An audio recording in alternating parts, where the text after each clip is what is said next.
I'm John Hanna for CDTV.net in New York, and we have Greg Womack, President of Womack Investment Advisors, joining us from Edmond, Oklahoma. Hey, Greg. Good afternoon. Well, good afternoon, John. How are you doing today? Well, we're doing good. Just got back in the saddle from being out of town and took a trip down to Panama last week and to the Sovereign Wealth Conference. Learned a lot of good new stuff and just kind of looked at the country of Panama a little bit and had a little bit of sightseeing, but mainly just learning about the investment opportunities in that region of the world. Well, what did you find out when you were there? How's the restaurants and are people buying stuff locally as well? And tell us a little bit about the conference. Yeah, I mean, from what I could see around, the city of Panama, and we had a chance to go down to the Old Town part. Things were bustling. People were out shopping, eating. Like I said, doing a little bit of sightseeing over the Panama Canal, and activities seem to be good. And the climate there is good, pretty much year round. And saw a lot of high rises. There was quite a bit of new construction underway. But a lot of the high rises still look like they were not completed. And of course, that's probably from years ago when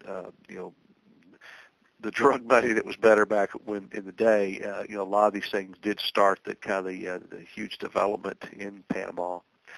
And so I don't know the whole story behind that, but from what I hear from some of the locals. But things seem to be bustling fairly well, a lot of tourism. And what you're seeing is the government of Panama is encouraging retirees to consider living there part-time or having a second passport. And so a lot of the events I went to, or the symposium, was to educate people on how to have a second passport for Panama, how to be a resident there, to spend several months out of the year. Due to one is fairly decent priced on real estate, but really the standard of living is much lower there, and you still get a very quality of life in that area. So the medical care, other services that are available to people, and at reduced cost, as much as possibly as much as 50 to 80% less. And so a person could live down there very comfortably on a couple $1,000s a month if they find the right location and services. But I will say that you got to know what you're doing. So having locals there that are professionals that can help guide you through that process is very critical when you're buying property in other countries like Panama. Now, you said that their healthcare, is that like a government issued healthcare system, or? Yes, they have mainly government healthcare, and if a person wanted to opt for other procedures, they can. But yeah, from my understanding, and here again it's limited, John, but from my understanding, the healthcare is of the government, and you can go in. One lady told us she had her dental work done for about a tenth of the cost of it would have to have done here in the U.S. So there's a lot of advantages like that. That the disadvantages is you're not going to have some of the, perhaps not all the conveniences that we have here, but for the most part, it is an alternative for people to go to kind of get away from some of the hustle and the bustle and have a good vacation spot, if not spending a couple months out of the year. Nice. All right, so let's talk about the big news for today, which is Osama bin Laden. Oh, yeah. That's another. That's a global news. It's a historical news. It is, and it's.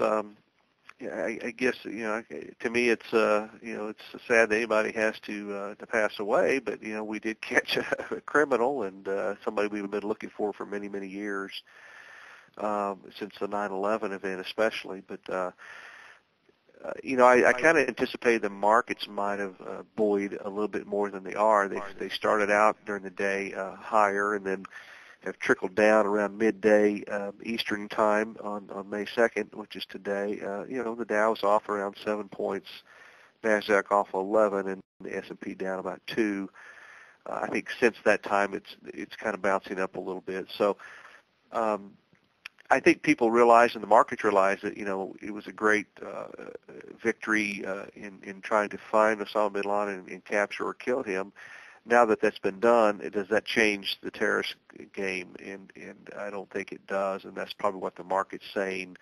It's great, it happened, but what do we do now? I don't think now you're not looking after just particular maybe one major figurehead, but you're still doing the same things day to day that you were doing, if not more, because of any kind of retaliation by the Taliban and Al-Qaeda and those groups. Okay. Now let's go back to the Market Week report. What do you have for us today? Well, last week it was onward and upward. It was a week. You think about it, we had tornado carnage, one of the worst tornadoes in probably 5 decades that had hit the South, and then you had the wedding bliss in Europe, and so you've got domestic equities reached new year-to-date highs, and the Dow hit a level not seen since May 2008, and the small cap Russell's gains since March 2009 have now pushed it past its October 2007 high to a new record for Russell's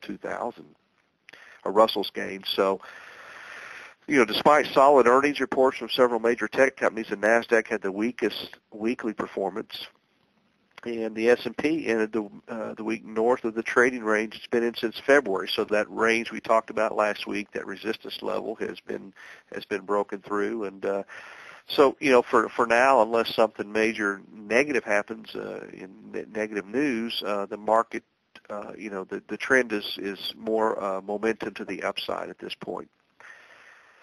And we also, we heard from the Fed last week, at its press conference and as well as its regular announcement that they reaffirmed to plan to end the QE2 bond buying program as scheduled at the end of June. However, they did say they will continue to support the economy by keeping interest rates low for an extended period, and this all despite the rising food and gas prices. So it looks like the Fed said that they'll just continue to reinvest the proceeds of existing Treasury holdings for the time being. It did raise its inflation forecast for 2011 from 2.1 to 2.8%, and that's really closer to the historical average. Though it said it anticipated the inflation rate falling once again in 2012 and 2013.